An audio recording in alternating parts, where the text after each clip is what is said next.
shalay bacdul afur ka dhacay xarunta tan aynu joogno kiiskaas oo badi ay bulshada Soomaaliyeed laga marin habaabiyay looguna tilmaamay goob aysan waxba jirin balse baaris dheer iyo dabagal dheer oo ay booliiska Soomaaliyeed sameeyeen la helay xaqiiqda kiiskan wuxuu ka dhacay gudaha gurigaani waxaana isqabsaday labada shakhsi ee kala ah ay bulshada Soomaaliyeed u kala taqaano atooraha badda iyo Leeleefow oo ah ninka atooraha badda la jila filimaanta labadoodii oo dad muxsiniina ay u soo diraan lacagyow ay ku caawiyaan bulshada Soomaaliyeed balse lacagtaasi oo cadadkeedii batay khilaaf ka dhashay awgeed ay ku sababtay labadoodii inay isku gacan qaadaan dabadeedna uu nin ku dhinto kiiskan sida ay bulshada Soomaaliyeed loogu marhabaabiyo oo inay shabaab ka qayb qaateen ma jiraan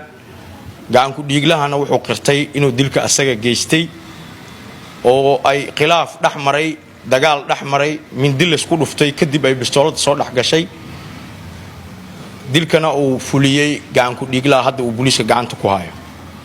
gurigan aan dhex joogno waxa wax loogu qeyb jiray bulshada Soomaaliyeed oo maati ah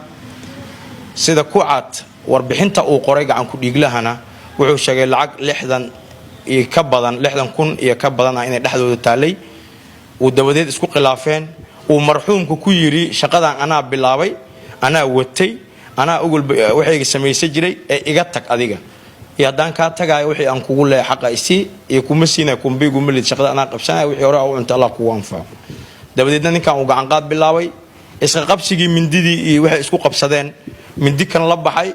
kan mindidii markuu ka taagay halkaas uu ka gelshay kan bistooladii la baxay hal xabad uu gacanta ugu dhuftay maadaama uu ka xoog badnaa intii laalay uu bistooladina gacanta ka la wareegay dabadeedna uu 3 xabadood ku dhuftay sida ku cadeed kiiska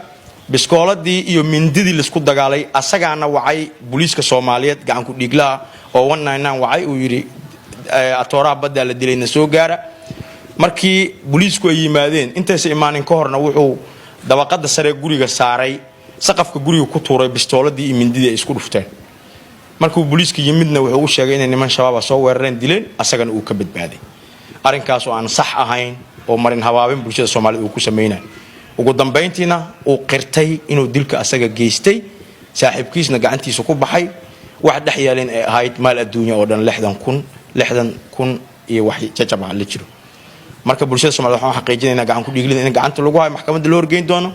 marxuumkana inuu dilay asaga qirtay kiiskan uu cad yahay ay sajirin wax shabaab inta soo weeraray gurigan soo galay uu dilay marxuumka afkiisna uu ku qirtay gacan ka dhiiglaha inuu asaga dilay shalay bacdul afurna ay dhacday